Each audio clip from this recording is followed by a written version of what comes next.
हो झालं. नमस्कार मित्रांनो, आज आपण राजमुद्रा बँकिंग करिअर या यूट्यूब चॅनलवर एका विशेष खास सिलेक्शन झालेल्या व्यक्तीची मुलाखत घेत आहोत. त्यामध्ये ऋषाली देशमुख मॅडम आपल्यामध्ये उपस्थित आहे. बँकिंगची प्रिपरेशन करणं ही काळाची गरज आहे किंवा बँकिंगची प्रिपरेशन करणाऱ्या विद्यार्थ्याला त्याचा जीवनाचा करिअरचा बी प्लॅन शोधणं आवश्यक पडतो का? तर या प्रश्नाचं उत्तर आपण ऋषाली मॅडमकडून जाणून घेऊया. नमस्कार. बँकिंगची प्रिपरेशन करत असताना ज्या आपल्या बेसिक जे सब्जेक्ट आहेत की कॉन्ट, रिझनिंग, इंग्लिश आणि मेनसाठी लागत असलेलं जनरल अवेअरनेस या ज्या बेसिक गोष्टी आहेत त्या कॉन्ट म्हणजे त्या खूप बेस्ट लेवलला आपण तयारी करू शकतो. म्हणजे जी बँकिंगची प्रिपरेशन होते कारण की बँकिंगच्या ज्या एक्झाम आहे त्याची जी लेवल आहे ती हायर लेवल आहे. त्यामुळे ती ज्या वेळेस आपण बँकिंगची प्रिपरेशन करतो त्यावेळेस त्या ज्या सब्जेक्टचा आपल्याला उपयोग आहे तो आपल्याला इतर एक्झामसाठी पण होतो. जसं की कॉन्ट, रिझनिंग आणि इंग्लिश हे जे बेसिक सब्जेक्ट आहे हे कुठल्याही एक्झामसाठी असतातच. पण ज्यावेळेस बँकिंगची प्रिपरेशन करतो त्यावेळेस ती डिफिकल्टी लेवल एवढे हायर लेवलची असते की त्यानंतर आपण जी तयारी झालेली असते तर त्यानंतर बऱ्याचशा एक्झाम आपण त्यामधनं आरामातशी क्रॅक करू शकतो. बी प्लॅन असण्याची गरज नाही आहे. बँकिंग जर तुमचं बेस्ट आहे सब्जेक्ट तर बी प्लॅन करण्याची गरज नाही आहे. पण बँकिंगची प्रिपरेशन करताना तुमची इतर ज्या एक्झाम आहेत त्याही आरामात क्रॅक होऊ शकतात. सर्वात पहिले सांगायला तुम्हाला आवडेल की ऋषाली देशमुख मॅडमचं MSc मॅथ B.Ed एज्युकेशन झालेलं आहे सोबत बँकिंगची प्रिपरेशन करत असताना.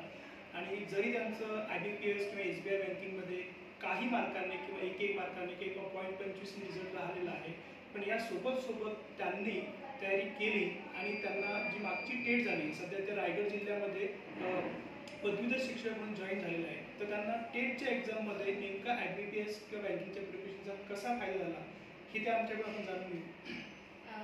आता टेटची एक्झाम ही IBPS थ्रू झाली. तर मी खूप साऱ्या IBPSच्या एक्झाम दिलेल्या त्यामुळे ती जी लेवल आहे डिफिकल्टी लेवल ती माझ्या हातातून गेलेली कारण की बऱ्याचशा एक्झाम दिलेल्या आहेत. थोड्या मार्कांनी बँकिंगचे रिझल्ट राहिले पण त्यासोबत मी इतर एक्झामचे थोडे नंतर द्यायला लागले. सुरुवातीला मी फोकस फुल ऑन बँकिंग होता. तर मी टेटची एक्झामला जे बेसिक होतं माझं कॉन्ट, रिझनिंग त्यामध्ये मला सर्वात जास्त मार्क मिळाले. मला कारण की माझी इतकी चांगली तयारी झालेली होती की खूप सोपे प्रश्न होते जे इतरांना थोडे क्लिष्ट होते पण माझी बँकिंगची तयारी असल्याच्याने मला ते सोपं होतं. तो फायदा मला बँकिंगच्या प्रिपरेशनचा टेटचा एक्झाममध्ये झाला. आणि दुसरं सांगायला असं आवडेल मित्रांनो की सध्या ज्या राज्य सरकारच्या विभागात अलग अलग ज्या परीक्षा होत आहेत या सर्व परीक्षा IBPS आणि TCS पॅटर्नमुळे होत आहे. म्हणून जे नवीन विद्यार्थी जस्ट 12वी पासआउट असतील किंवा ज्यांना स्पर्धा परीक्षेची तयारी करायची आहे तर अशा विद्यार्थ्यांना नेमकीच तयारी कुठून करायला पाहिजे, कशी करायला पाहिजे की जेणेकरून विद्यार्थ्यांचा वेळ, ऊर्जा, पैसा वाया जाणार नाही. तर बँकिंगपासून सुरू करावी की इतर एक्झामपासून सुरू करावी? नाही, माझं तर पूर्ण असं मत आहे की बँकिंगपासून तयारी करावी. का? कारण की अशी कुठलीही एक्झाम नाही आहे की ज्यामध्ये कॉन्ट, रिझनिंग, इंग्लिश हे जे बेसिक बँकिंगचे प्रीचे सब्जेक्ट असतात ते नाही आहे. MPSC असो किंवा UPSC असो किंवा इतर कुठल्याही एक्झाम असो म्हणजे ज्या राज्य लेवलच्याही ज्या एक्झाम असो त्यामध्ये बेसिक हे 3 सब्जेक्ट असतात म्हणजे असतात. आणि बँकिंगचे जे एक्झाम आहे त्याची मूळच हे 3 सब्जेक्ट आहेत. त्यामुळे ज्यावेळेस आपण बँकिंगची प्रिपरेशन करतो त्यावेळेस इतर एक्झामचा आपला अर्धा अभ्यास झालेला असतो. जर का आपल्याला समजा MPSC करायची आहे नंतर समजा असं कुठेतरी डोक्यात आलं तर आपला बेसिक हा 3 सब्जेक्टचा अभ्यास फुल ऑन झालेला असतो. त्यामुळे आपल्याला फक्त हा इतर जो सब्जेक्ट आहे त्याच्यासाठी वेळ द्यायला लागतो. त्यामुळे सुरुवात करताना बँकिंगपासून करणं हा एक उत्तम पर्याय आहे. बघा मॅडमने तेच सांगितलं की इतर स्पर्धा परीक्षेचा बेस जो आहे तो गणित, बुद्धिमत्ता, इंग्रजी, सामान्य ज्ञान हा आहे. आणि याच विषयावर आपण कुठलीही वर्ग 3ची परीक्षा सहज पास करू शकतो. ती स्टाफ सिलेक्शन असो, बँकिंग असो, जिल्हा लेवलची असो, क्लरिकल असो, MPSC लेवलची असो. म्हणून जर आपल्याला आपल्या जीवनातील वेळ, ऊर्जा, पैसा ह्या 3 गोष्टीचा जर अपव्यय न होता किंवा खर्च न होता वाचवायचा असेल तर सर्वसामान्य ग्रामीण भागातील प्रत्येक विद्यार्थ्यांनी सुरुवात करताना बँकिंग अभ्यासक्रम किंवा बँकिंगच्या स्पर्धा परीक्षेचा अभ्यासक्रमापासून सुरुवात करावी, जेणेकरून आपल्याला लवकरात लवकर यश मिळण्यासाठी फायदा होईल आणि आपण लवकर आपलं यश हे सिद्ध करू शकतो.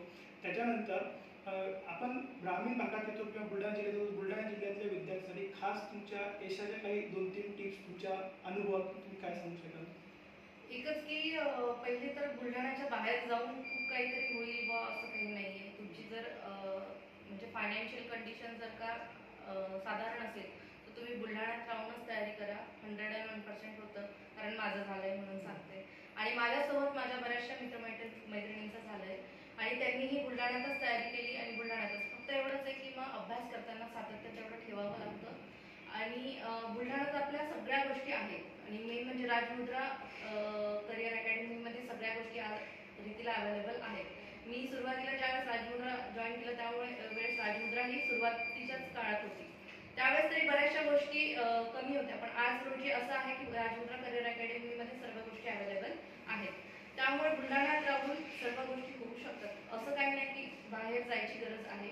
उलट बुलढाण्यात राहून थोडं घरच्यांचाही राग होतो. बाहेर राहिले की थोडं वेगळ्या गोष्टीमध्ये आपण म्हणजे माइंड डायव्हर्ट होतो. त्यामुळे बेस्ट गोष्ट आहे की आपण बुलढाण्यात त्या गोष्टी करू शकतात. त्यासोबत आपलं एज्युकेशनही होतं इथल्या इथे आणि बँकिंग किंवा एक्झामची तयारी. तर मित्रांनो, स्पर्धा परीक्षेची तयारी आणि बँकिंगची तयारी बुलढाण्यामध्ये राहून आपण नक्कीच करू शकतो, कारण की ऋषा मॅडमनी इथं तयारी करूनच त्यांचं एज्युकेशन पूर्ण करत त्यांचं सिलेक्शन केलेलं आहे. तर सर्वसामान्य विद्यार्थ्यांना आपलं शहर सोडून बाहेर जाण्याची आवश्यकता मलाही वाटत नाही, कारण की राजमुद्रा करिअर इन्स्टिट्यूट हे तुमच्यासाठी सर्व ज्या काही आवश्यक गोष्टी सुविधा असतील त्या इथं देण्यासाठी तयार आहे. असे भरपूर सारे विद्यार्थी आहेत की ते या ठिकाणी शिक्षण घेऊन काय झालेलं आहे, जॉईन झालेले आहेत. तर आपला वेळ, आपला पैसा आणि आपली ऊर्जा आणि सगळ्यात महत्त्वाचा मुद्दा मॅडमने सांगितलं की आपण डिस्ट्रॅक्ट होतो. आजच्या काळात तसंही आपल्याला डिस्ट्रॅक्ट होण्यासाठी भरपूर साधनं आहेत. मोबाईल आहे, यूट्यूब आहे, फेसबुक आहे, बरोबर. याच्यासोबत आपण मोठ्या शहरात गेलो तर मोठ्या शहरामध्ये आपल्याला बंधन नसतं किंवा आपल्याला अलग अलग सवयी पण लागू शकतात. तर आपण घरी राहून सगळ्याच्या ताकात राहून ज्या सोयी सुविधा पाहिजे, जे क्वालिटीचं मटेरियल पाहिजे, जे सगळं मटेरियल इथं राजमुद्रा करिअर इन्स्टिट्यूटमध्ये हमखास आहे. इथं जे काही फॅकल्टी आहेत, इंग्लिशची फॅकल्टी असेल, निलेश सर असतील, जनरल अवेअरनेसची फॅकल्टी आहे, सूरज सर असतील किंवा चौरे सर असतील किंवा मी स्वतः आहे, तर हे सगळे वेल क्वालिफाईड आहेत, अनुभवी आहेत. आणि सगळ्यात महत्त्वाचं म्हणजे आम्ही विद्यार्थ्यांना पर्सनली चांगल्या पद्धतीनं शिकवू शकतो की ती तयारी त्यांच्याकडून करून घेऊ शकतो.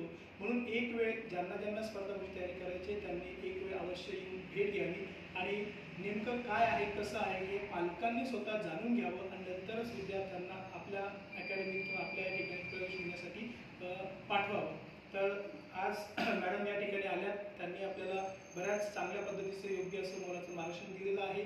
तर अशाच पद्धतीने पुढे पण येत राहतील आणि योग्य वेळी आम्हाला आपल्या विद्यार्थ्यांना सर्वांना गाईडलाईन करतील. त्याबद्दल त्यांचे सर्वांचे धन्यवाद.